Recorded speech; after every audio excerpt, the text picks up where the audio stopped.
About 10 o'clock at night, my wife is out on the balcony of the house looking out the telescope my father had. Eventually, after 10, 15 minutes of this, she pops her head in and says to me, there's something weird out here. I just feel like, I'm hearing noises over there. I'm like, well, what are you hearing? She's like, I don't know, like footsteps, and then I saw a rabbit run by looking afraid, and I feel like something's watching me.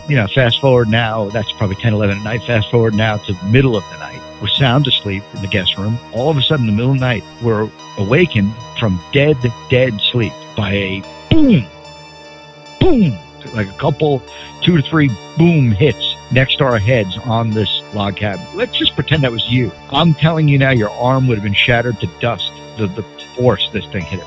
You couldn't have hit this wall with this kind of force. You could not have done that. Thank God we didn't peek open those blinds, because I'm positive there was a very large Bigfoot standing right there at that window.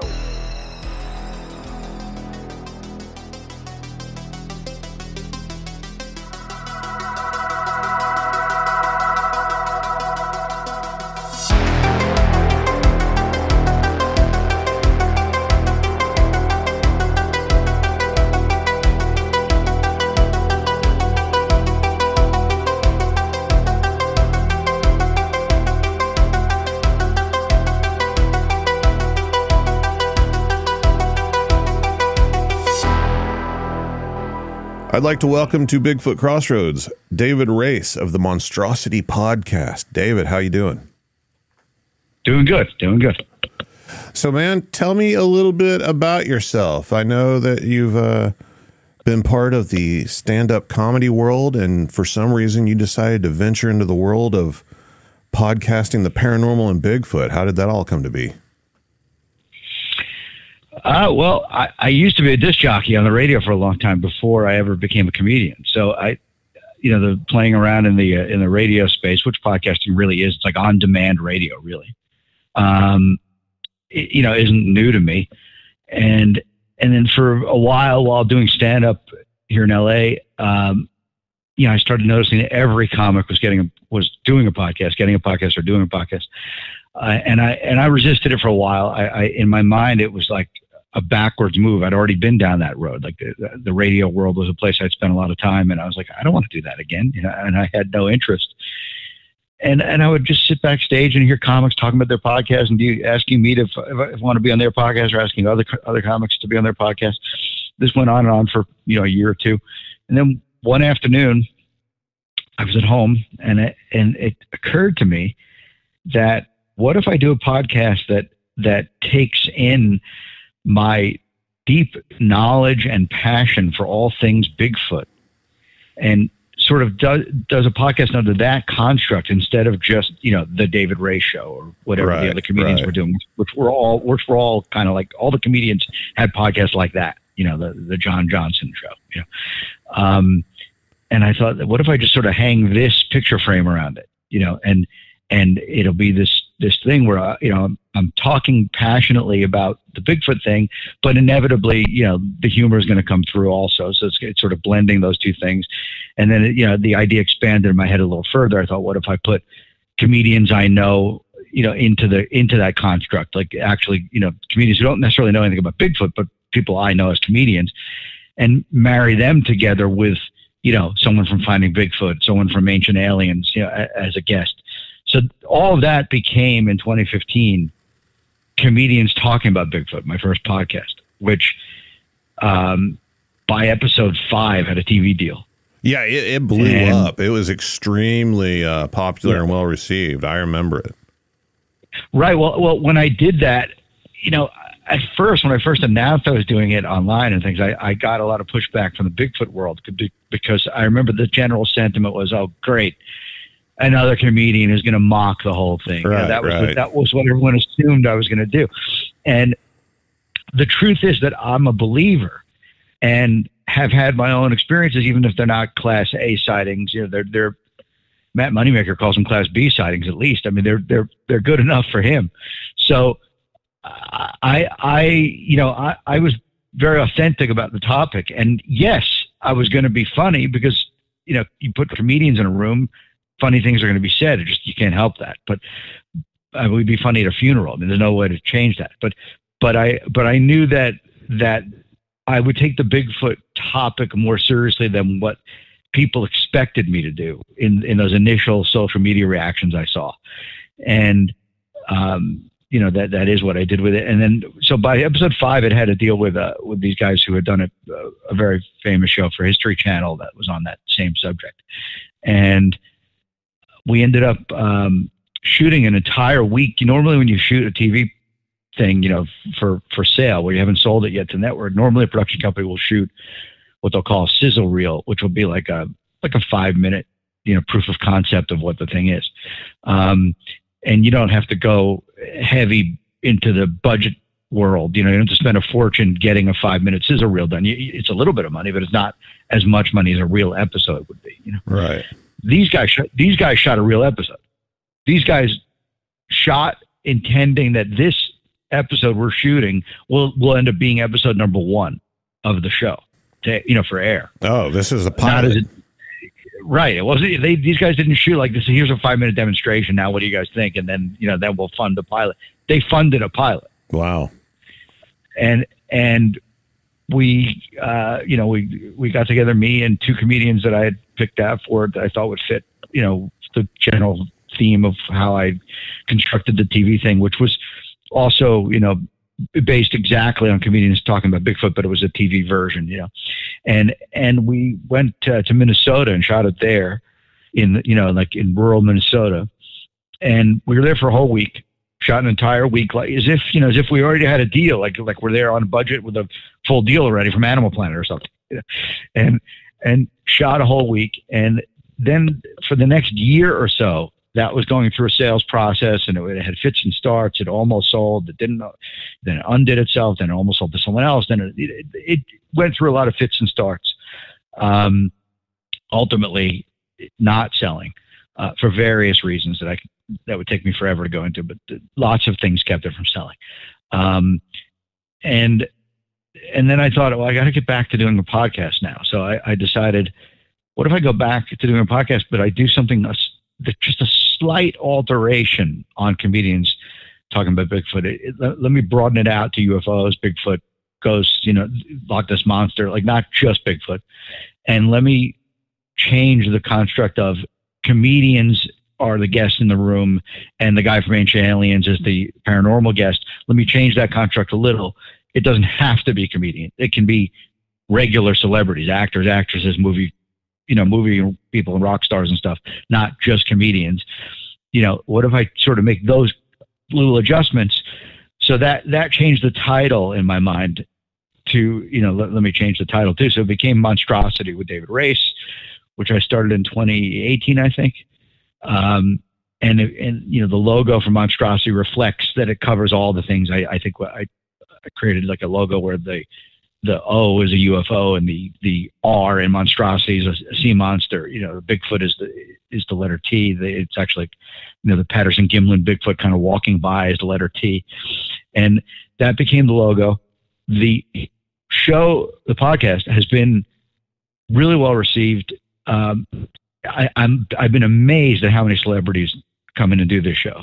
And what's so cool is that because I live in LA and you know, I'm LA based, I have this cool advantage of being able to have celebrities come in and do it live, except for COVID interrupting that. You know, COVID changed that a bit. There were, you know, there've been a good amount of episodes now that were also, you know, done by feed, you know, where the celebrity is somebody else, somewhere else. But most of the episodes, the celebrities come in, and it is the coolest thing in the world when, you know, when Daisy Duke comes walking in. It's like your teenage poster walked in off the wall.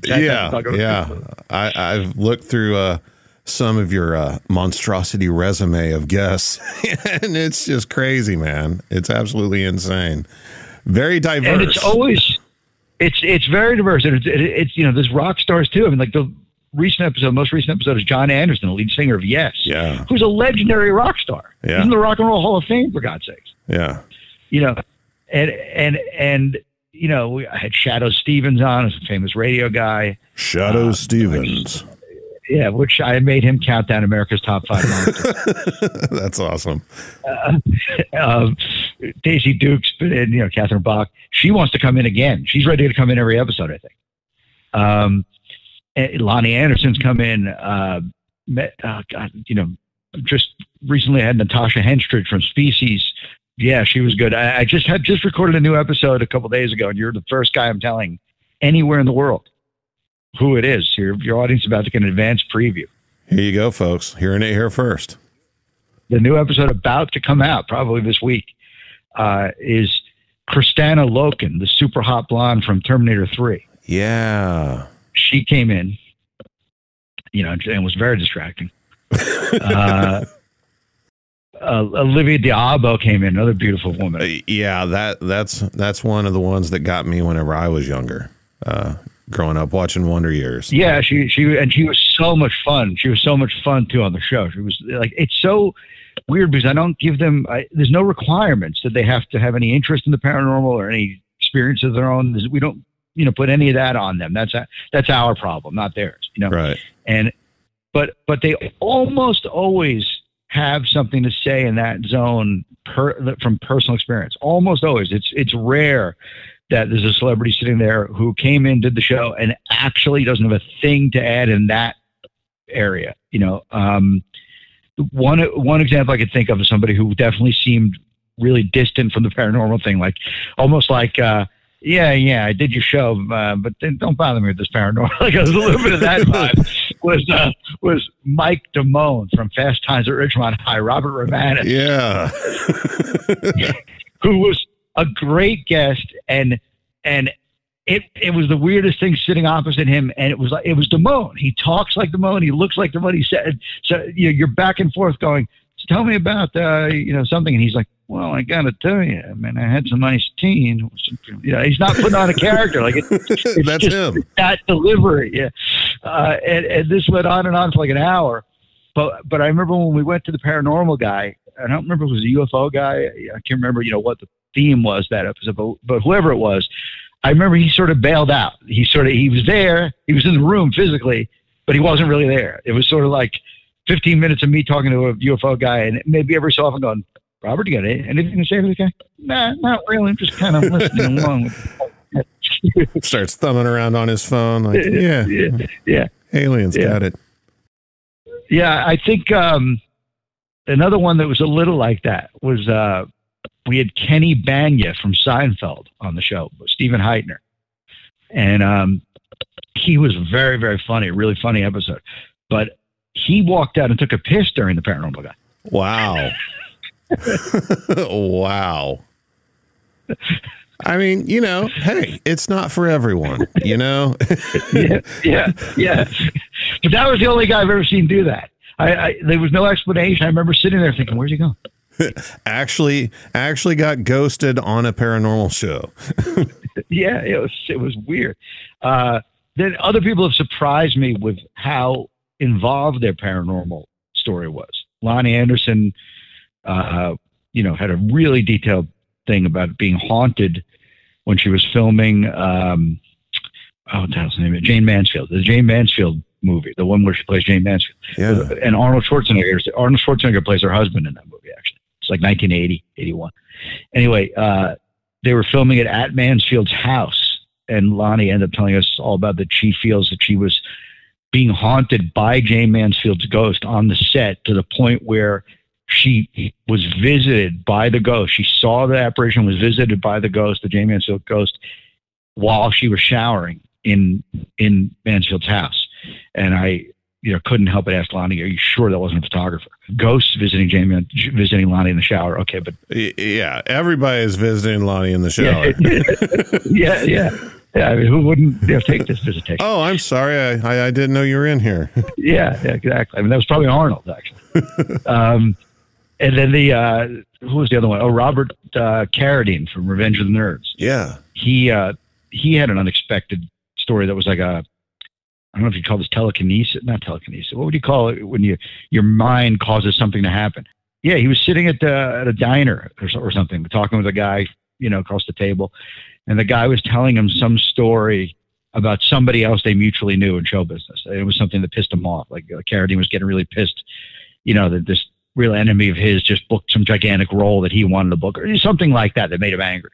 And while he's getting seething mad hearing this story, and I could be I'm completely kind of making up the construct right now. I don't remember what it was that made him angry. I'd have to go back and listen to the episode. So what I just said is fictional, but whatever it was that made him mad, whatever that the subject was, something was making him mad as he listened to this story. And he's looking across the table at his friend who's got a glass of water or something while they're having this conversation. And he's staring at the glass of water with this seething anger about whatever it was he was mad about. And the glass of water shattered into a million pieces. Whoa. Do you think that people in general have like some sort of innate psychic ability, and just sometimes it comes out and sometimes others can kind of manipulate it easier than others? Or do you think it's just some random occurrence that doesn't really exist inside of us? I don't know. I mean, I haven't given that much thought. What do you think? I'm some kind of paranormal guy or something? I mean, it's your job. I would hope so. No, actually, I don't. That area of paranormal is not stuff I'm super up on. I mean, I know of these sort of incidents, spontaneous combustion and that kind of thing, the Carradine story. But obviously, I definitely don't know anyone else who spontaneously blew up or made a glass shatter across the room from them. So it's hard to it's harder to get your head around that one. Have you ever experienced anything yourself? Like knew someone was going to call before they called or something? I mean, probably that to me would seem kind of minor. I knew someone was going to call before they called. Sure. I'm sure I've had happen. But I'm thinking more like the big stuff like Carradine's thing with the glass shattering. I mean, that would be a hard no. Yeah, nothing like that happened. Some Darth Vader stuff. But I mean, we've all had little. Sure, I'm sure. Yes, yeah, we've all had a what would you call that? Sixth sense. That something's. Yeah, we've all had that. We've all had deja vu. Everyone experiences that where you feel like, wait a minute, I've been here before. I know exactly what's going to happen next. I'm going to turn to my left, my dog's going to run by, and then I'm going to go down the stairs, and my wife's going to say this to me. Like we all have like that 15 seconds of like, I feel like I've done all this before. I know exactly what's going to happen next. That's always weird. I don't know what that is. Like you in the past, you got some kind of glimpse somewhere in your dreams or something. You got a glimpse into your future, and now like as you're living it. You're like, wait a minute, I know what's going to happen next. The ice cream man's going to ring the doorbell and say that I didn't give him enough change, and then the dog is going to come running back in the backyard, and then it all happens, and you literally you almost can point around your home, like, okay, 3, 2, 1, doorbell, there it goes, exactly like I said. Yeah. You have like 20 seconds of that. It's also pretty weird that the ice cream man came after you. Was it that big of a deal, man? It was like $1. Yeah, I mean, it's funny you zeroed in on that. You zeroed in on the 35 cents collection from the ice cream man. Yeah. It's so strange. Deja vu is a really strange. Yeah, and it's always weird situations. It's not like major events. It's like you're saying, just random kind of mundane things. Like I remember. At one point in time, I had it whenever I just saw like a can of soda sitting on a table somewhere. And I was like, oh my God, I've seen this before. I've been here in this exact spot before with that soda sitting right there. It's never, like the end of the world. It's so weird. Because so many people experience that. I mean, pretty much I would dare say just about everybody has at some point, like you were saying. And I just, where does it come from? Science hasn't figured that one out yet for sure. It seems like it's just like we're getting somewhere along the way in a dream or something. We're given a peek into our future. So I'm dying to ask, tell me about your Bigfoot stuff, man. What happened? Well, there's been two. There's one I've only talked about maybe one other time, and that's the lesser stories. Probably that's why I haven't talked about it much. But if you want, I'll get to that one too. But the bigger one, the one I've talked about more on my podcast and in other places is I'll give you the detailed version. It's 2007, I think it is. I was already living out in LA for a while at that point, but my all-time favorite band Genesis was on tour, and they were playing New York that week. So I flew across the country to see the New York shows also, and my wife was with me. And during the course of that week, we went with my father and his wife to an upstate New York property my father owned for many, many years. It was a house on top of a mountain, on private property.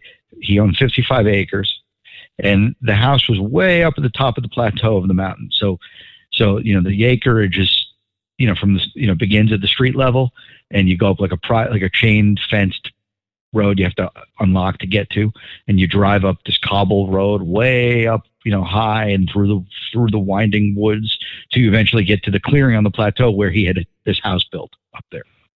And the downslope of the mountain in every direction is also his property. So you're talking about a big parcel of land.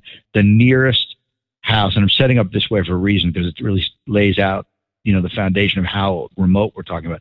The nearest neighbors are, a half a mile in any direction, like on other properties of that size.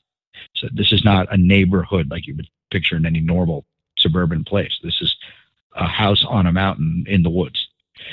And my wife and I went up for a couple nights, and at the time I was marginally into the Bigfoot topic, but I would say I wasn't super well read on it. I was, a childhood viewer of In Search of and Leonard Nimoy. Right. I was, open to Bigfoot documentaries. That kind of stuff would interest me on TV.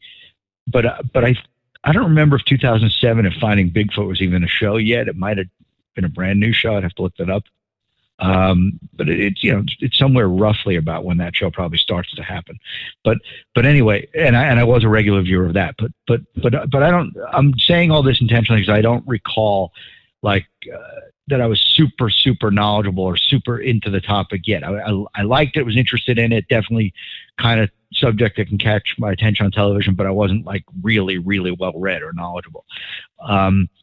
And we were up there, about 10 o'clock at night. My wife is out on the balcony of the house looking out the telescope my father had at the very clear skies. You could see the stars everywhere, and she's looking at all that. I'm sitting in the living room watching her, through the glass, what she's out there doing. And I'm noticing that she keeps sort of seeming startled and kind of like taking her eye away from the telescope and kind of looking like, what the hell? Kind of looking to the right or left to the dark woods tree line, and seeming like she's getting spooked every so often, interrupting her looking through the telescope. And that's not like her. I would say she's definitely nowhere near like me, like really on the edge of her seat, afraid of everything like I am. And not nearly as well versed on these topics. So I would say it wouldn't be like her to automatically assume there are aliens coming after her in these woods. Right. I'd be thinking like that, not her. So I thought it was weird that I kept seeing her get startled and kind of turn her head away and look left and right and then go back to what she was doing. Eventually, after 10, 15 minutes of this, she pops her head in and says to me, "There's something weird out here. I just feel like, I'm hearing noises over there." I'm like, "Well, what are you hearing?" And she's like, "I don't know, like footsteps," and then I saw a rabbit run by looking afraid, and I feel like something's watching me. She's saying those sort of things. Now, feel like something's watching me would hit you or any Bigfoot guy is, hold on, that's Bigfoot kind of stuff. But that's what I mean when I say I wasn't that well read on it yet. I didn't understand a phrase like, I feel like something's watching me, to be a Bigfoot type of incident sounding right, phrase. Not a flag. That wouldn't have hit me yet. A few years later, I would have been aware of that sort of thing. So I just kind of said, "Well, just come in, forget it." That was the thing a layman would say to that. Sure. And stop looking at the telescope. So she came in, and fast forward now, that's probably 10, 11 at night. Fast forward now to middle of the night. And I'm talking dead middle of the night, 3:30 in the morning, middle of the night, and was sound asleep in the guest room. And this is a very sturdy log built kind of house, like a large house, like 4 bedrooms, but like, that heavy, thick, log cabin construction, like, timber that, when it's not, I don't mean something flimsy. I don't mean something temporary. I mean, like, right. If you ran a bulldozer into this, it wouldn't knock over, we're sound asleep, and all of a sudden in the middle of the night, we're awakened from dead sleep, by a boom, like a couple, 2 to 3 boom hits next to our heads on this log cabin, next to the guest room. And when you're dead asleep in the dark of the woods, it's such a quiet upstate place, and something wakes you that suddenly, this will maybe forever be the undoing of this incident. But neither of us like jumped up out of the bed and like peeked open the blinds. Like we just were so suddenly woken from such dead sleeps that we just looked at each other and went, what the hell? Yeah. Kind of, and just fell right back down. Like our head just fell right back to the pillows, and we went back to sleep. Now, the Bigfoot intensive listener is listening to this going, you idiots, you missed a Class A sighting right next to you. My attitude in my head right now, whenever I retell this story and I think about it, because I could picture us there, I remember it all so well. My attitude about it is, thank God we didn't peek open those blinds, because as I continue the story, you'll understand that I'm positive there was a very large Bigfoot standing right there at that window, right next to the windowsill where he smashed the wall next to our heads. And I would have been face to face with him. And I literally peeked the blinds open just a foot away from the bed. I'd have been face to face with him, and I'd probably still be unconscious in that room right now. So I'm actually glad that didn't happen. But, the Matt Moneymaker type, it's my second Matt Moneymaker invocation in this call, the Matt Moneymaker type. Yeah, don't say his name a third time. Yeah, he would forever be regretting, that he didn't do that. And I'm the opposite. I'm so glad I didn't do that. But anyway, we did go right back to sleep, and there was no further banging on the wall. Anyway, the next day, I crept around outside, just out of curiosity, right by the window to see, like, what does it look like out there exactly? How high is this window from the floor? Like, I took it all in and, like, made note of it. And the window was probably 9 feet off the ground. The wall next to it, anything that's smashing the wall next to it is smashing 9-10 feet up. The ground wasn't disturbed over there. It was grass up to a point, I think, like up to very close to the house, maybe to a foot or two from the house. It was maybe something harder, like a hard packed dirt, and shrubbery or something. But most of it was grass roughly up to it, and there was nothing disturbed looking. Certainly no dead animals or anything. And I said to my father that morning, and he's an ex-New York cop, and definitely not a believer type. I said to him, "Did you hear anything weird last night?" Yeah. He's like, "No, what are you talking about?" I told him what happened, and he said something, typical layman kind of response, something like, "That's probably a deer." It's like, yeah, common thing. Yeah. If a deer ran into the wall of the house in the middle of the night Twice. at 3 a.m., twice. There's so many at this force too, at 9 feet in height. There's so many different things that are wrong with that statement. First of all, twice was a good observation. Yep, that's a good one. Another one is 9 feet. Another one is, wouldn't he be unconscious and dead right there, right now? Yeah. Still laying there. Right. Another one is, was he blind? I mean, there's so many things wrong. And then if I probed further my father, he probably would have said, bear. That's, almost as stupid. I mean, like a bear who would now be laying there with a shattered arm, needing to be in traction. In his defense, though, that's what most people go to. I think that's one of the reasons Bigfoot's stayed hidden for so long is because people are just, no offense to your father, very stupid whenever it comes to nature and things out of the ordinary. Yeah. It's not in there. It's just not in their realms of possibilities. Not I think it's not in there. It must have been a bird. A bird flew into the side of the house and in the middle of the woke you. and we're talking about a force that, let's just pretend that was you, not a Bigfoot, that you did that. Okay. I'm telling you now, your arm would have been shattered to dust. Yeah. The force this thing hit it with. Okay. Your arm would have been shattered to dust. You couldn't have hit this wall with this kind of force. You could not have done that without being in a major medical problem at that point. So it wasn't you. And let's just stay again with the human thing. You know, whatever human that was not only got severely injured, they also walked up onto a private 55-acre property, past chains and fences, up a cobblestone road, deep into the woods in the middle of the night, just to smash the wall next to my wife. Brought something to stand on so they could reach higher up on the wall. Right. Left no trace of themselves. You know, risk being shot, definitely would have been shot if my father did it there. Yeah. Okay, now I do remember asking my father, you know, at some point around this time, I just probed further with him.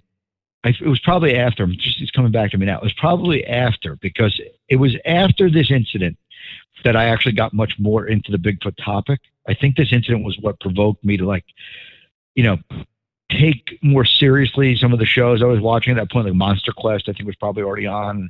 And I think, if I recall, Monster Quest had an incident that reminded me of mine, that was, you know, banging on the wall of the cabin kind of incident. And I remember it conjured up for me, hey, that's sort of like what happened to me, you know? So all of that got me much more curious and got me more, you know, deeply read on the topic. And then, if I recall, I went back to my father like months later, now more read on it, and asked him more about the property. Like, you never see anything weird up there? And all kinds of stuff started coming out of him. Like, that his dog didn't like being put in the dog run and left for the afternoon, staying up there by himself.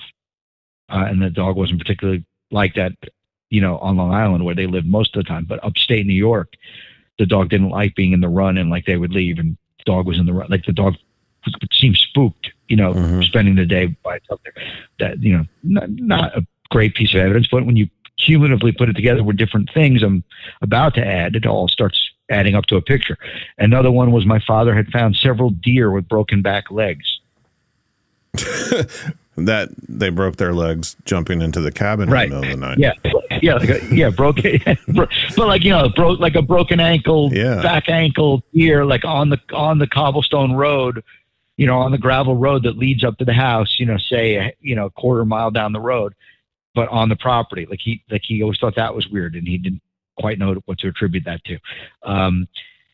Another one, this is to me the biggest one, was as I got more well-read on the topic, I discovered the Whitehall monster and all the stories about the Whitehall monster. Well, that caused me to map where the hell Whitehall was. And to my amazement, Whitehall was like a half hour down the road. Really? I mean, as you know, Whitehall has had sighting reports forever.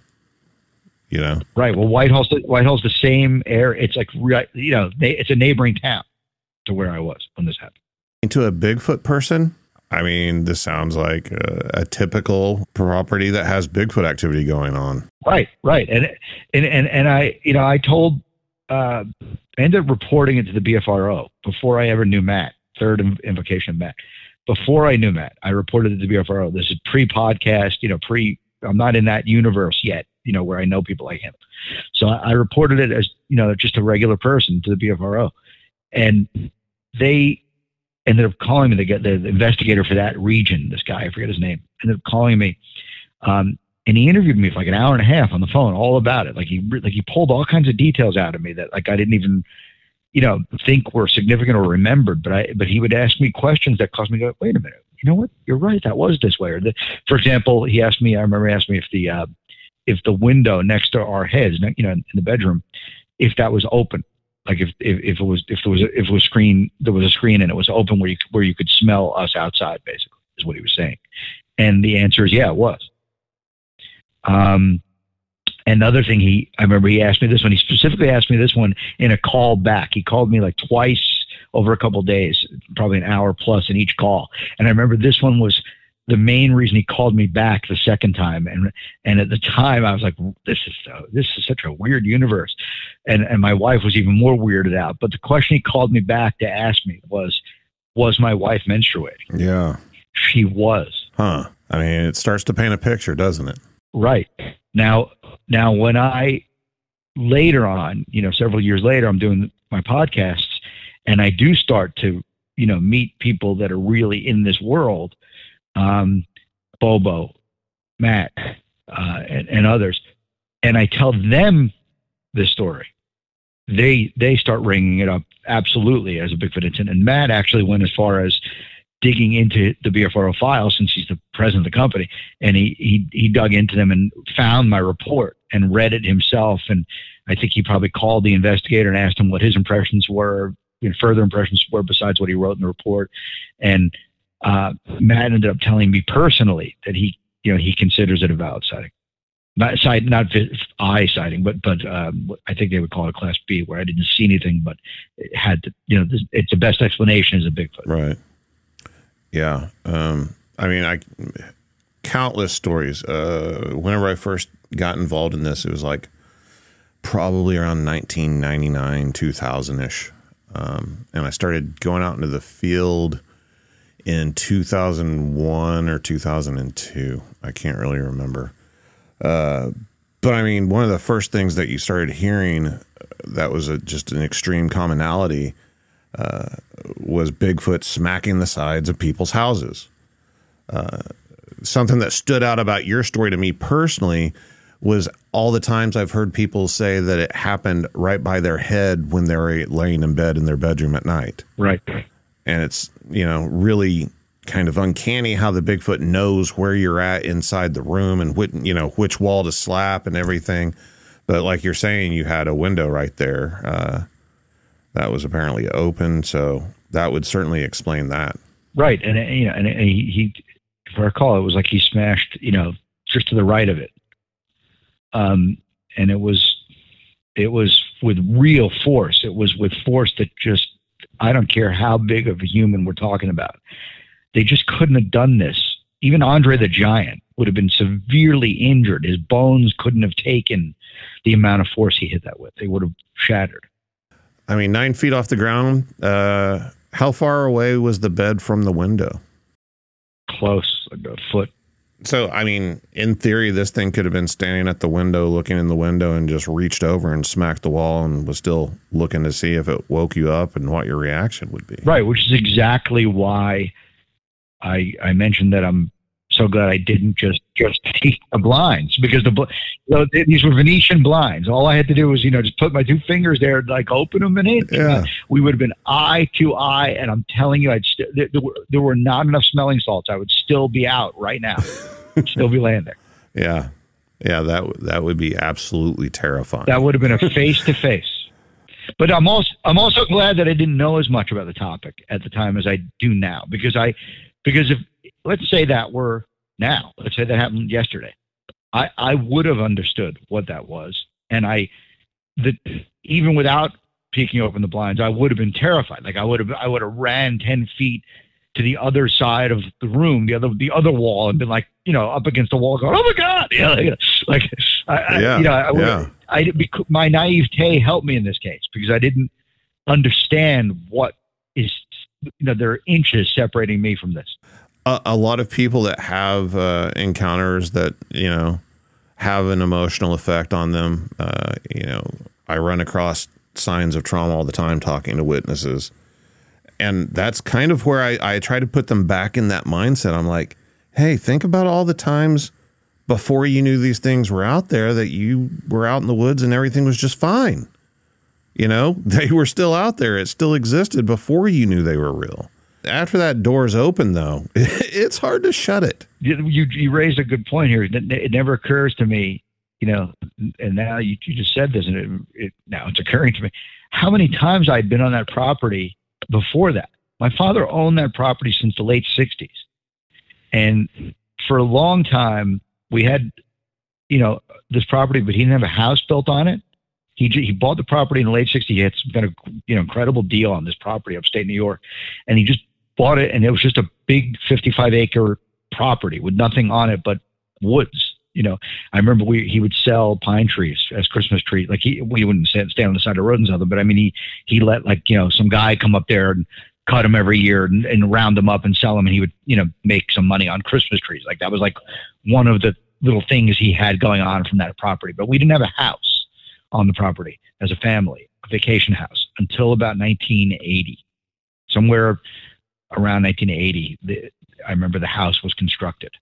And from 1980 on, when we'd go up there, it wasn't just to like walk around this weird woods we owned, with my father going, trees are looking big this year, like for no reason, you know. You know, we weren't hunters. We just owned woods for no reason. We weren't like, we were doing nothing with them at all. We weren't hunting. We weren't tapping maple syrup. I don't know why we owned this place until in 1980, it suddenly had a vacation home on its plateau. You know, now there was like a logical reason to come here. We weren't just staying in a motel down the street and looking at those woods and going, a lot of leaves falling this fall. You know, and so we would go to this house starting in 1980 and actually stay in the house on the property overnight, not at a motel down the street. And that, I probably did that dozens of times between 1980 and 2007, and didn't know anything about Bigfoot.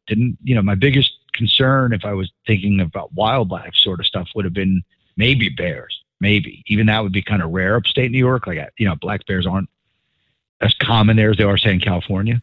Yeah. So while a bear was totally possible, it would be a rarity. It wouldn't be a common thing. A hell of a lot more common with deer. That you'd see a lot, you know, turkeys, things like that. But those would be the quote unquote wild animals I was thinking about while I was there, anytime between 1980 and 2007, wild turkeys, deer, rabbits, things like that. And never would I have thought about Bigfoot.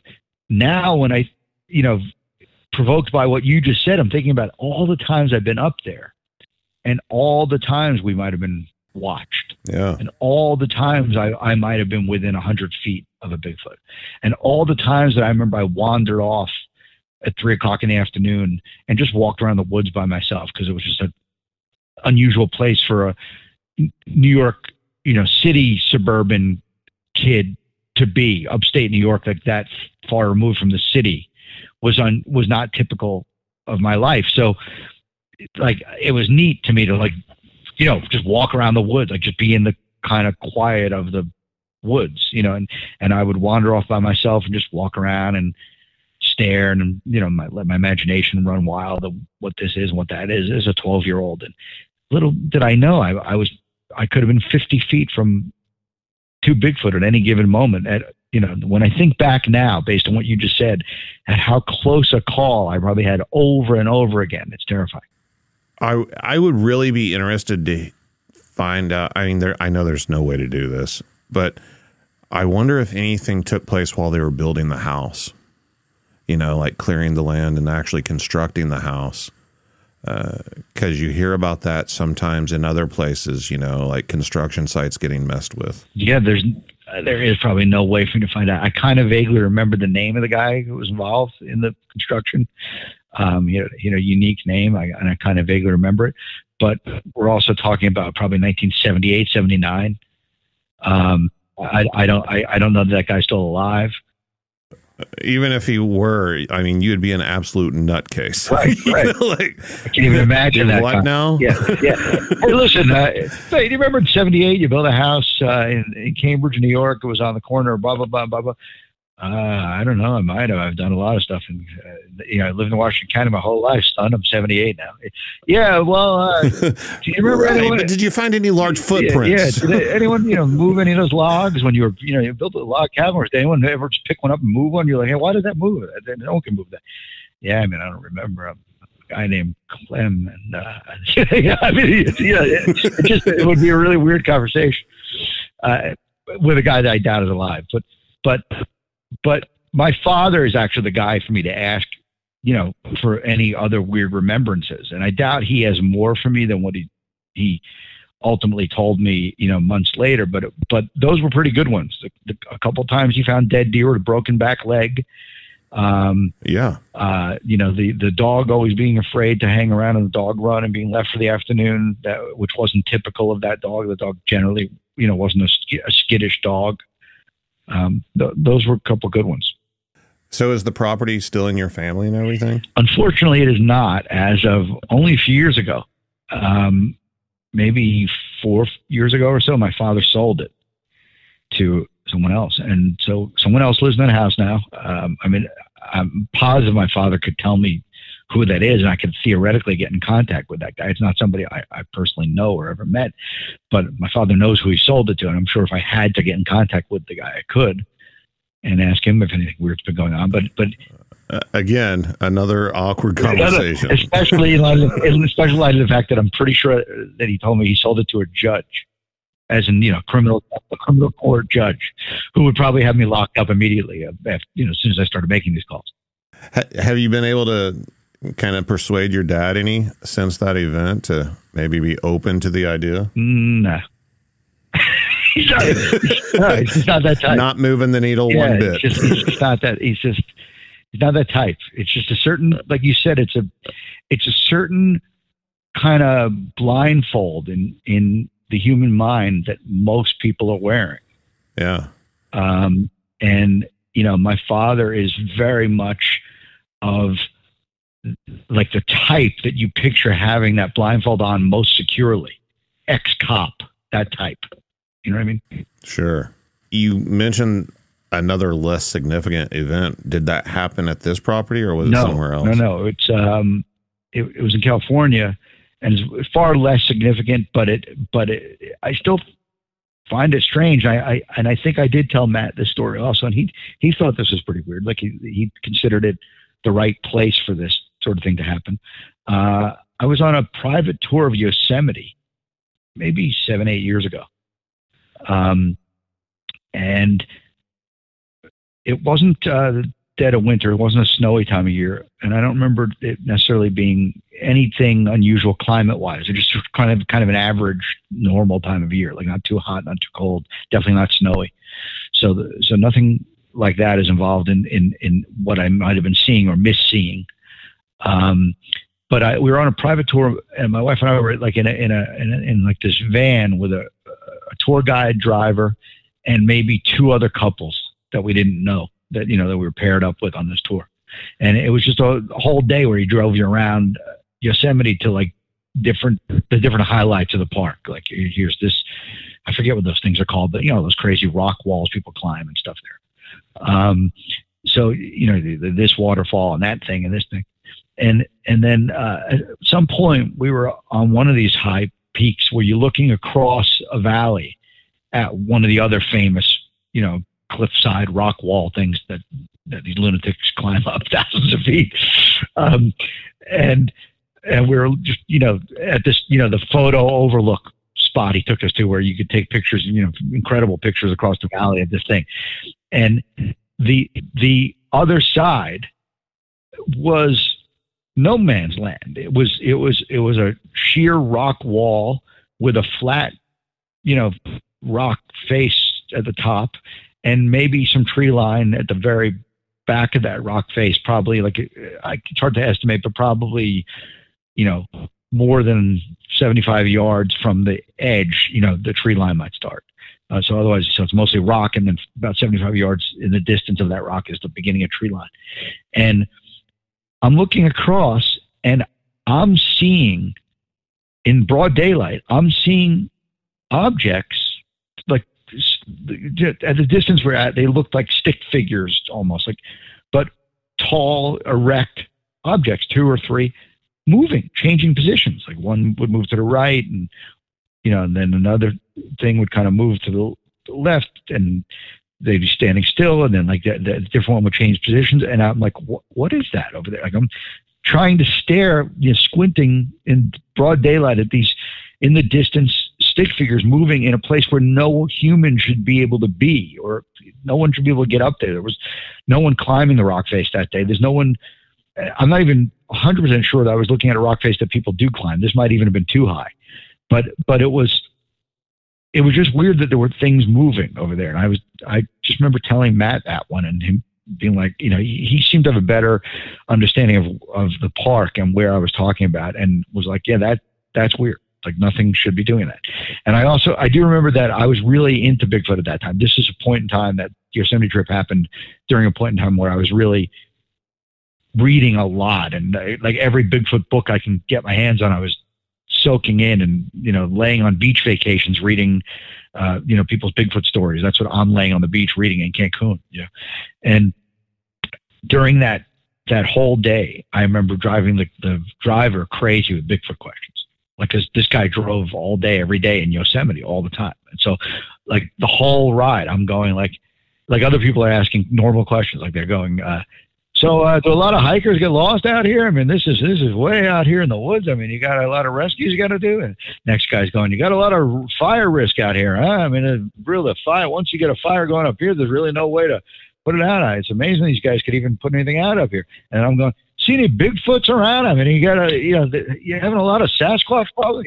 I'm slipping those questions in left and right throughout this whole day, to the point where the guy thought I was insane, I think. But at some point, after maybe my 10th question of the day, the guy turned to me quietly and said to me, when I was kind of sitting near the front, he turned to me quietly and he said, I've seen stuff up here. Anyone who's worked up here has seen things. Wow. No, but it was right out of like, what's that guy's name? The guy who does the missing hunting people. Right out of like his world, like because Yosemite's one of those places where that stuff goes on. Yeah. And for sure. And I think, Bigfoot or not, whether we're talking about Bigfoot or not, I think Yosemite is the most notorious place in California for missing people in general. Let's even take the Bigfoot thing out. I think it's a place where, like, even in less mysterious circumstances, there's a lot of suicides, a lot of serial killers dump bodies, a lot goes on at Yosemite. Yeah, a lot of death. Right. So these figures that you saw, I mean, I realize that you're looking at them from a very far distance and everything, but I mean, are we talking, could you tell if they were like upright on two legs? Were they all kind of similar in height?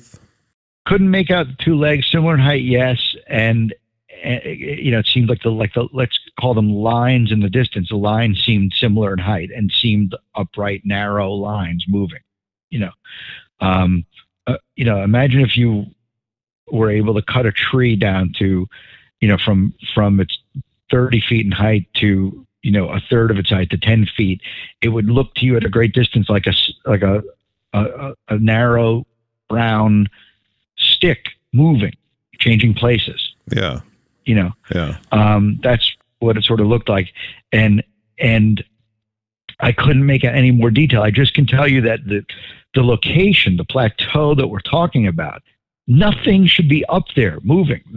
That's not a place you can get to. Yeah.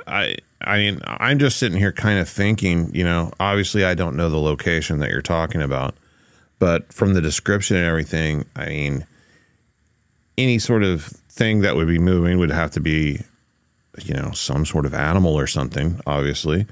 And an animal at that distance, I mean, I don't think you'd even see it to begin with. I think that whatever you were seeing would have to be very large for it to even register. And it had the narrowness that a human or Bigfoot kind of figure would have. It didn't have that like the stoutness that like a four-legged animal would have. And also the types of four-legged animals we're talking about that even, I guess, could potentially be at those sort of heights might be rams or maybe, elk or something. It didn't have that. That's not the return it was giving me. Earlier we were talking about how humans just typically just go to mundane explanations for events that they can't explain out in the woods and, situations like that. But at the same time, I do think there is something in us that causes us to have things stand out to us whenever it is something weird and unordinary, for it to stand out. that gut instinct or whatever, I think we should trust it. And I think this is one of those situations where whatever these things were stood out to you because you know something wasn't right about it. And this was as remote and high a plateau as can be. I mean, this was absolutely for you or me to be on this plateau. Absolutely, positively, I'm telling you now, involves a helicopter. yeah, probably not even then. just going to be honest. Right. Probably not even then. I mean, yeah. But I mean, yeah, it's not. Trust me, it's not where Charlie, Jim, and Steve were moving. Right. It wasn't some hikers that wanted. Yeah. Hey, here's a good selfie op. Let's go up here. Right. Have you ran across in your talks with different celebrities anybody that has a Bigfoot story? Lydia Cornell from Too Close for Comfort, an old 80s show, another one of my teenage posters that came walking into the room. She said she had a Bigfoot incident, and I don't know how I did this. She's in one of the first few episodes of Monstrosity, and I don't know, I got distracted. I wasn't on my game yet, hosting my own podcast, but I never came back to it. I never just let it go. The whole episode goes by, and I think I shelved it. I think I said something like, "Oh, that's interesting. I will come back to that," and I didn't. Well, I mean, maybe you could reach out for a part 2. But we become a little bit friendly after that, actually. So, like, I could text her right now, probably while we're doing this interview, and get the answer to that question. That's funny, though. You know, but she'd probably find it very strange that on Memorial Day. Did I just ruin your podcast by revealing what day it is? No, you're good. You're good. All right, she'd probably find it strange that at this random time, this random sort of relaxed day, I suddenly texted, maybe for the first time in 6 months, and went, "Hey, by the way, 3 years ago, you're on my podcast. I never got back to this question. What was your Bigfoot incident?" Like, there's a pretty good chance the cops would probably be here in a half hour. I was just out barbecuing with my family, and I thought, you know what? I forgot to ask you about that Bigfoot thing. Yeah, it would be a really unique take on stalking. Hey, maybe that's a new in. Yeah. I don't remember anyone else having a Bigfoot incident. I do remember her specifically. She had an alien abduction incident that I did follow up in that episode. She definitely had an incident that sounded like she was abducted by aliens. See, to me, that's way more terrifying than Bigfoot. Way more. They're all terrifying to me, but yeah, that is terrifying. And she was like 11 years old. Like she had a good, what read to me as an alien abduction story, and I mean, it was so nerve wracking hearing it. And she's so beautiful, and she was such a sex symbol as a television star that I said to her, this story is really disturbing. You were 11 years old. Everything about it sounds like an alien abduction to me. I hate to tell you, but I think you were abducted by aliens. I said, but the story I got to say, Lydia, the story would have been so much hotter if you were 20 at the time. It would have been great for your career. Yeah. I mean, aliens abducting 20-year-old Lydia Cornell is a porno. Is way better. Way better. Yeah. And we can't really take that any farther. Yeah. We're going to have to shelve that one. I mean, so what's like the craziest story you've heard from someone? That was a pretty good one. I'm going to look. I'll trigger my own memory right now by looking at my own guest list. If you look while we're talking, and I'll probably think of who had a good one. Here we go. Staring at my own guest list. Who have I talked to? There's been so many celebrities. I've got to remember who had what here. Yeah, flip through the Rolodex. All right, I'm looking right now. Well, let's see. We had Kenny Bania from Seinfeld had nothing. Lydia Cornell just gave you. Okay, Christopher Knight from the Brady Bunch was another guy that was very distant from the whole paranormal thing. Like he was on the show, and I think I had him on with a Loch Ness Monster guy. And he asked some interesting sciencey questions. Christopher Knight seems to be kind of a sciencey guy. He's like an engineering mind or something, but he wasn't particularly into the paranormal per se. So I don't remember him having an incident. Lonnie Anderson, I gave you the ghost incident. Carradine with the broken glass. Catherine Bach had I remember her telling me that she got a phone call one time from somebody who had died recently. That they had died like in the last week or two, and they called her and spoke to her on the phone. That's also something that you hear a lot in the paranormal world.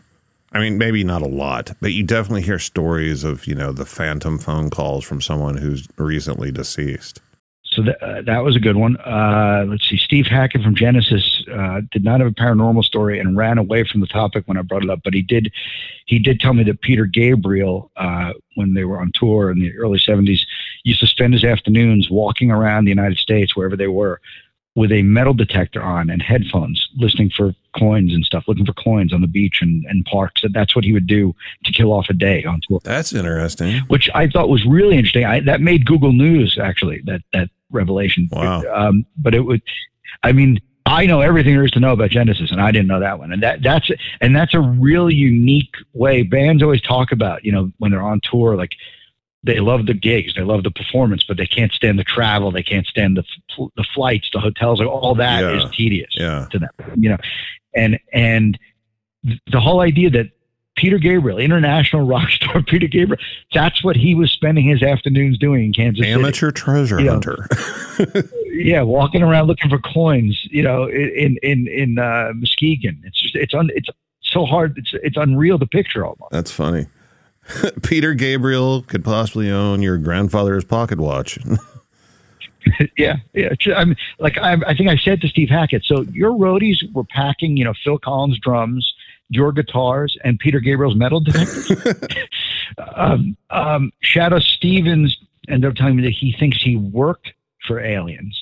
Kind of like, he wasn't joking around. He doesn't mean like the Coneheads, but he meant like a family that he thinks were aliens. He's thought it through, and he thinks they were not actually Earthlings. He thinks they were from a different planet, and he had a teenage job working for them, and he gave me a whole detailed story that he feels he worked for aliens as a teenager. I mean, that's pretty out there. Yep. I was just going to say I'd be interested in learning how, the steps that led to that conclusion. That would have been a wild ride. It's a while ago. It's a couple of years ago. It's in the episode, though. Definitely the Shadow Stevens episode has that, and him counting down America's top 5 monsters. So, there's a lot of listening there.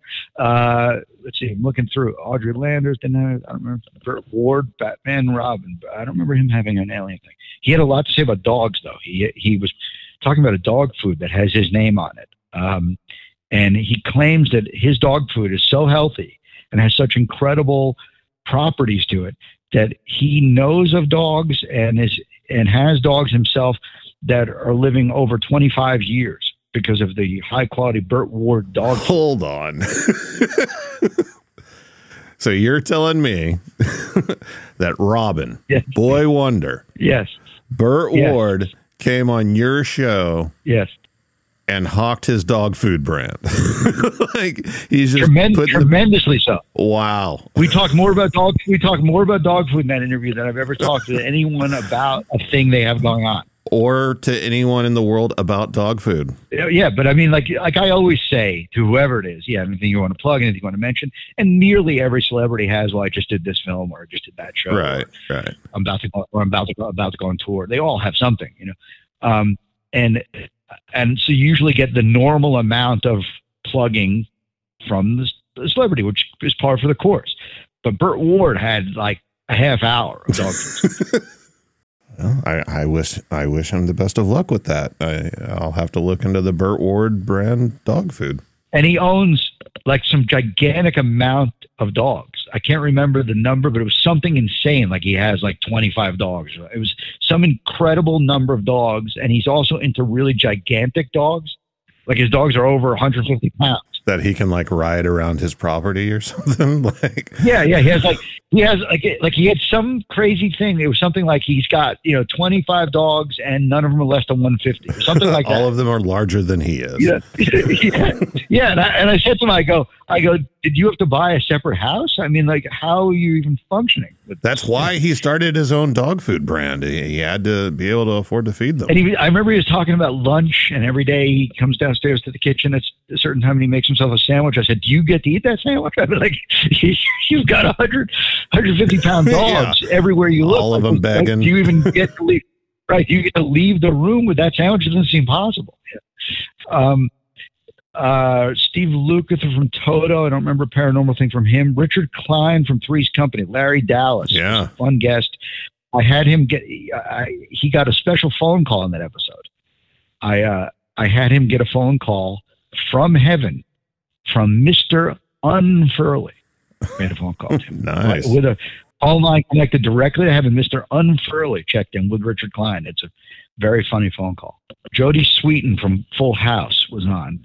I don't remember her having a paranormal story, but I do remember playing a game of F Monster Kill with her, where I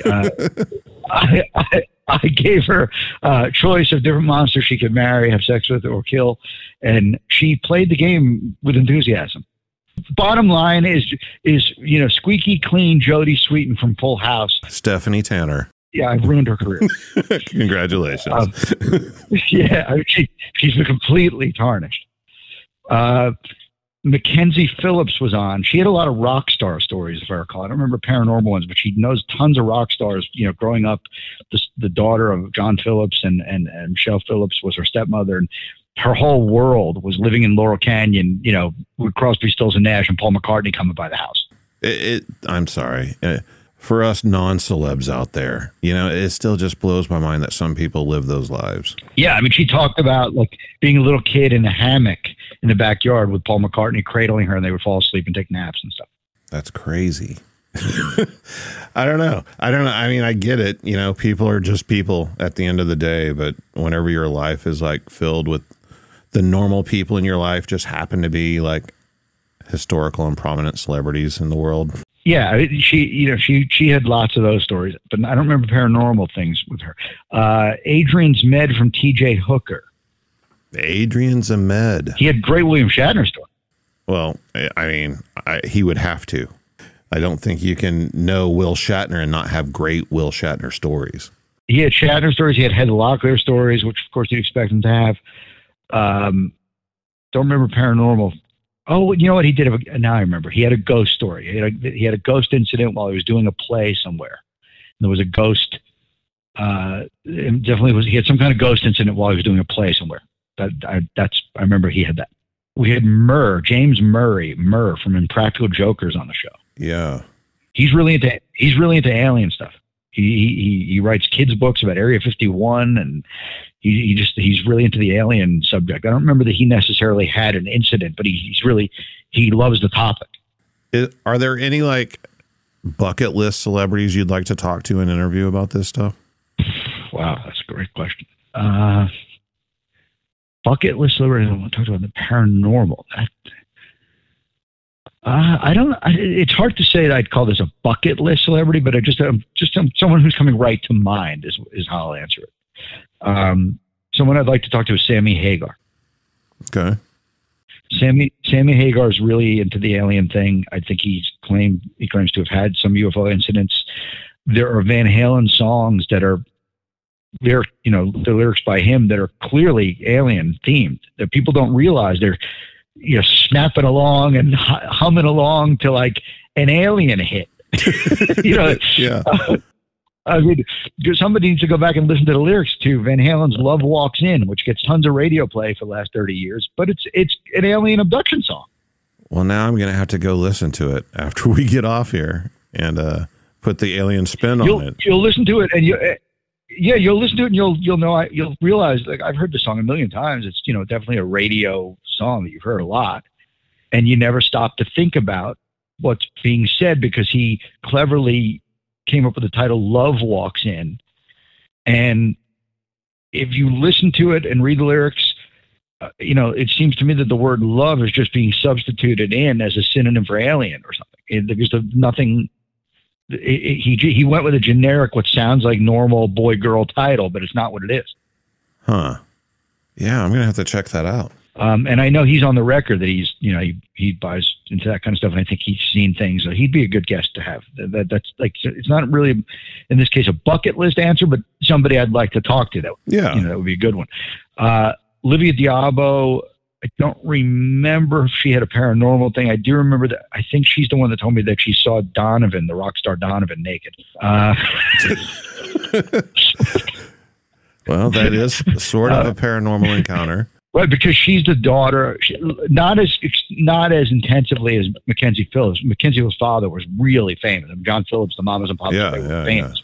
You know, Olivia D'Abo, her father was Mike D'Abo, who was the lead singer of Manfred Mann. Okay. But Manfred Mann changed lead singers about 3 times. So he's really only the singer of one famous song of theirs from the mid-'60s called Mighty Quinn. And then, like, all the other famous songs people associate with them are other guys. They're like one of those bands, like kind of faceless bands that change members a lot and stuff. But her father still was a rock star and hung around in the rock world, the London rock world, you know, and was the lead singer on a hit single of theirs in the late 60s. So he certainly, like, you know, he knew your Jimi Hendrixes and people like that. Right. And that's why and how she saw Donovan naked. It's something to do with the rock star growing up thing, you know. Saul Rubinek, the actor, I joked in the description of the Saul Rubinek episode, we joked that Saul Rubinek has been in every movie and TV show released since 1986. Because when we were going through his bio, trying to figure out what things we want to focus in and talk to him about, it appears that he's been in everything. He's been in everything. I mean, I'm just looking right now on our own little shortened version. And these are just some of the things in the shortened version of his bio that I see in front of me. Against All Odds, Wall Street, Bonfire of the Vanities, True Romance, Unforgiven, Warehouse 13, Frasier, and Curb Your Enthusiasm. Yeah, you know, now that you say it, he is definitely one of those actors that seems to be attached to like every single thing. Right, but when you actually go deep into his, you know, his full resume, he really is in every single thing. He's one of those guys that you see all the time. Yeah, so we described him as having been in every movie and TV show since '86. That was how we billboarded him on the episode. We had Erin Murphy from Bewitched on, Tabitha from Bewitched, and this is the first time I a little bit broke format. I decided, don't put her on with a UFO person. Don't put her on with a Bigfoot person. Don't put her on with a ghost guy. Put her on with a witch. So I booked Tabitha on the show, and I, you know, surprised her by booking her with an actual witch as the paranormal guest. Was she into it? Very much. And she was totally surprised. I mean, we don't tell our guests what they're going to face. Like, so, like, for example, Jodie Sweetin didn't come in knowing she's going to play F Monster Kill. It just happened to her. Our show gets inflicted on you. Yeah. And Erin Murphy did not know, you know, if I was going to have a UFO person or no other person or 10 other people. No idea. She has no idea what she's walking into except the name of the show and my name and things like that. And I said to her, I have a surprise for you. I've been planning this, and she got a little clenched, a little like, oh, what do you mean you have a surprise for me? Like, she didn't know, you know, what was going to happen. She didn't know if a guy was going to come running to the room in a cake. You know, do you wait until they get to the studio to tell them that? Yes. Yeah. Everything happens on mic. It's all unfolding for your ears. And I told her, you know, you're Tabitha from Bewitched, and you grew up playing a witch, and you grew up in the whole witch world, and I've decided to have you on with an actual witch. Meet, you know, and I introduced her to the witch we booked. And I can tell you one thing, booking that episode, my sister and I had a hard time booking it because we were trying to find a good, reliable witch, you know, somebody we knew can be on time. Someone who had a good Yelp rating. Yeah, exactly. We wanted a good Yelp rating, on time, punctual witch. Yeah, a punctual witch, a witch with a sense of humor that wouldn't, like, at some point turn on me and maybe cast a spell on me. That would curse you in 13 descendants or something. Right. That was a true concern of mine, a legitimate concern. I was actually worried that what if I piss off this witch? Like, this could become a problem. Yeah. Making sure they laugh at every joke. Right. I wanted a witch that can roll with the punches, you know. and this was not an easy task. We spent a few weeks looking through the online witches and, trying to kind of find, a witch that met all the different criteria. And we did really well. We hit the jackpot. Like, our witch was fun and funny and light and giggled along and played with the jokes. And like, I haven't felt like my world's gone awry since then. So she must not cast any negative spells. Everything's, been fine. But it was a real concern. And another thing that was really consistent when we were looking for a witch was almost all the witches out there that were potentially available, like, the media savvy witches. Right. Okay. The ones that were like, that had done interviews and like, we felt like, could handle themselves. Had a good Instagram following. Yeah. Right. Exactly. Okay. Most of those witches were quite X-rated. It was unbelievable the amount of overlap between witching and X-rated. Wow. Would you ever have known that? I would never have expected it's certainly not the stereotype that you grow up thinking about whenever it comes to witches. Yeah, it was constant. It was like, this was always like the impediment. Like I would go, this witch looks great, except she really doesn't have any clothing. She barely owns anything. I mean, I know sex magic is a thing. I know that's like, a category of witchcraft. I could be completely off base with this, but I'm pretty sure it's a thing. Well, I ended up settling on a witch that, that had a frock and the Cohen hat and everything, Sure. and she was light and was very reverential about being on with Tabitha, like, because the other side of that is that we never tell our paranormal guests who they're going to be on with either. We like the spontaneous surprise all the way around. Yeah. It's a full circle surprise. Yeah. Okay. So everybody's always surprised on the show. Like, whether it's Erin Murphy didn't know she's going to be on with a witch, and the witch doesn't know she's going to be on with Erin Murphy. We want everybody surprised is what we want. And so the witch was thrilled. I mean, she was like, "Oh my God, Tabitha!" Like I grew up watching. Like everyone was over the moon. By the way, Tabitha from Bewitched, I discovered in my research that in her teens or early 20s, whatever, she was a Hang 10 bikini model. Wow. I could not find any pictures of this anywhere. And I said to her, I go, I discovered you were a Hang 10 bikini model. She goes, wow, you did your research. I said, yeah. I said, but I'll tell you something else I did. I can't find any pictures of you as a Hang 10 bikini model. They don't exist. She goes, oh, they're out there. I go, they're not out there. I've been everywhere. And if anyone would have found them, it's me. She goes, I have them. I said, well, you need to bring them to me. She goes, no, I'm not bringing them to you. She was holding tight onto those Hang 10 bikini pictures. But if someone could find those and send them to us, we'd love to see them. Also, Natasha Henstridge, she was on, did she have a paranormal thing? Species Natasha Henstridge. I don't remember a paranormal thing. John Anderson from Yes. Okay, he's on the most recent episode. He had a really weird one. He claims to have met aliens backstage at a Frank Sinatra concert. What? Yep.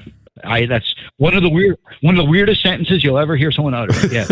For sure. Like, yes. Like he was introduced to a group of aliens that were special guests of Frank's, or he tells the story on the show, but it was a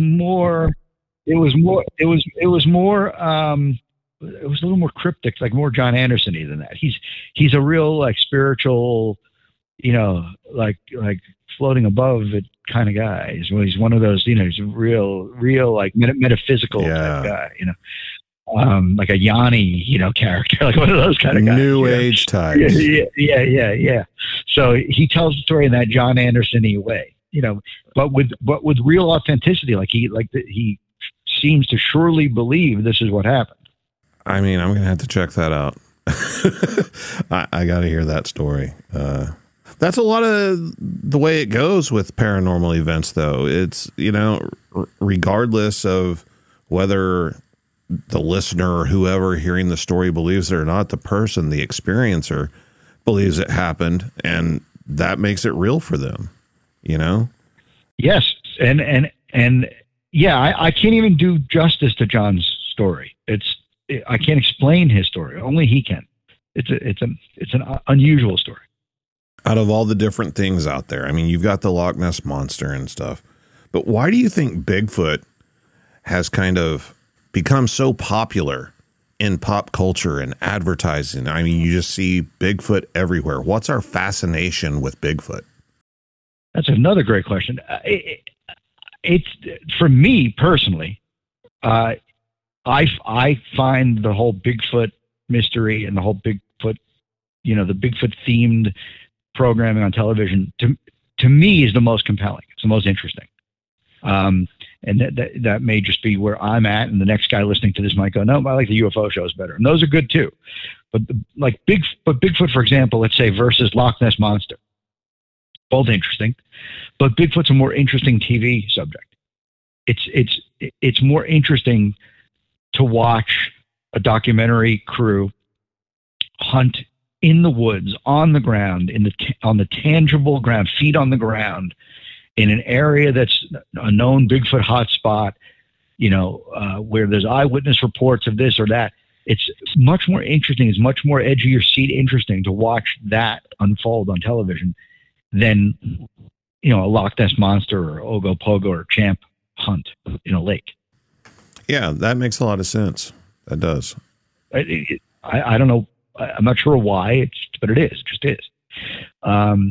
And maybe in the United States, Bigfoot is also a bigger deal because it's here. It's people can relate to that. It's right here. Like Loch Ness Monster is a world away. Yeah. Even though you and I both know the topic enough to know there are plenty of lake monsters in North America too, but they're not as famous. Ogopogo is something that you and I know what that means, but that's very obscure terminology to the lake.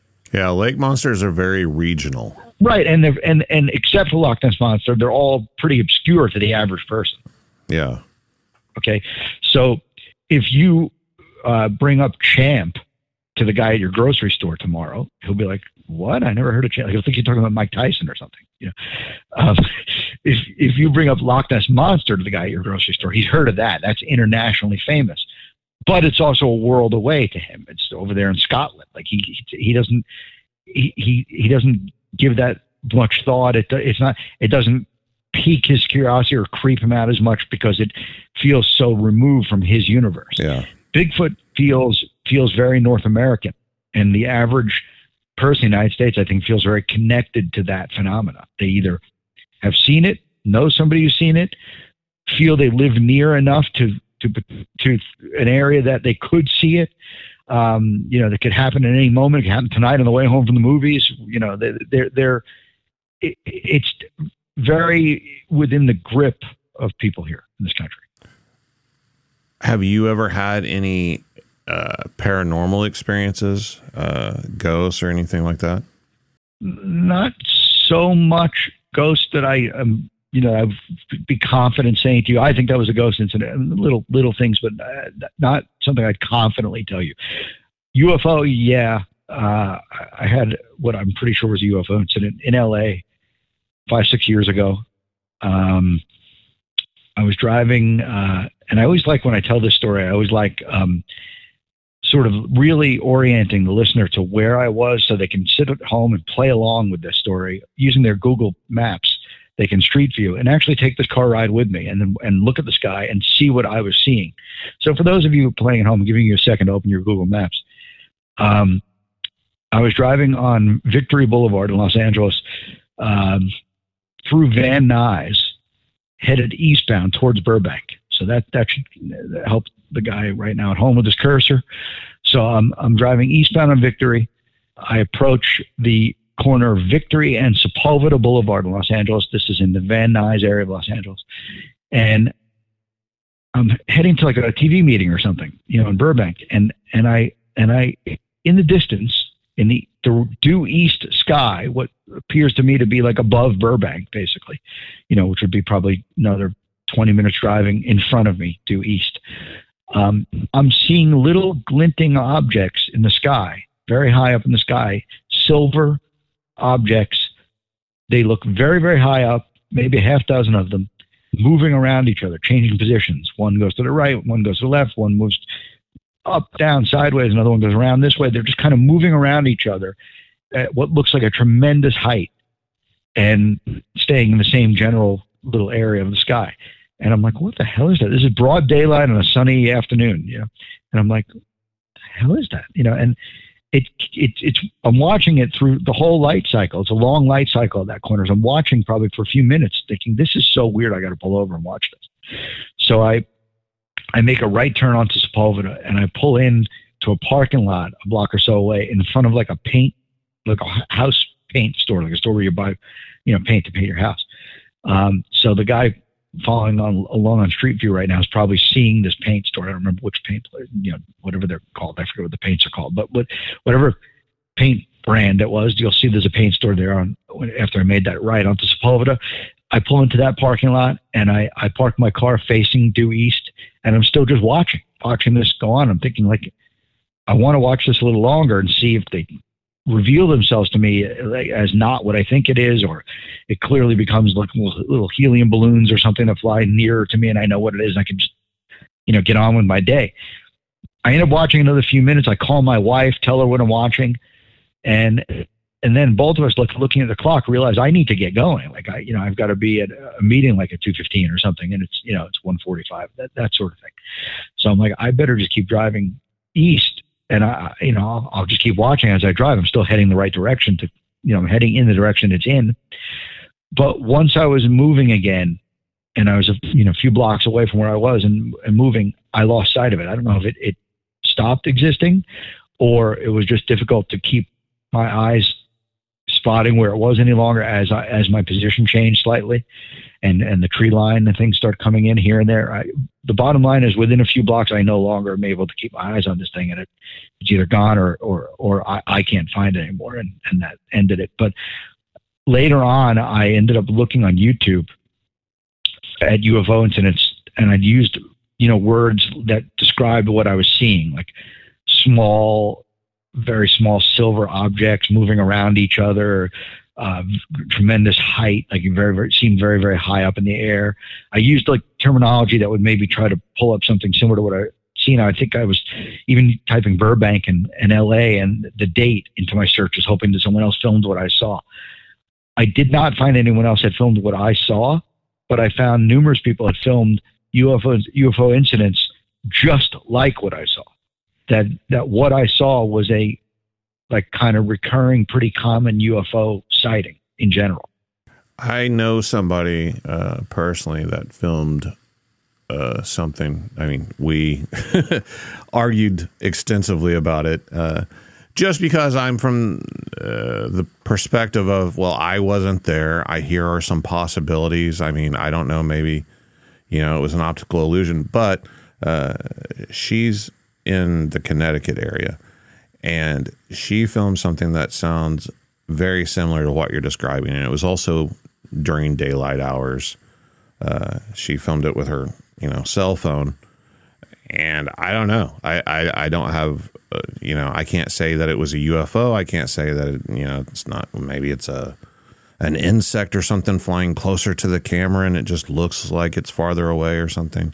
It was too many objects. They were silver, glinting. It was one of those peak LA days, like not a cloud in the sky, sunshine days.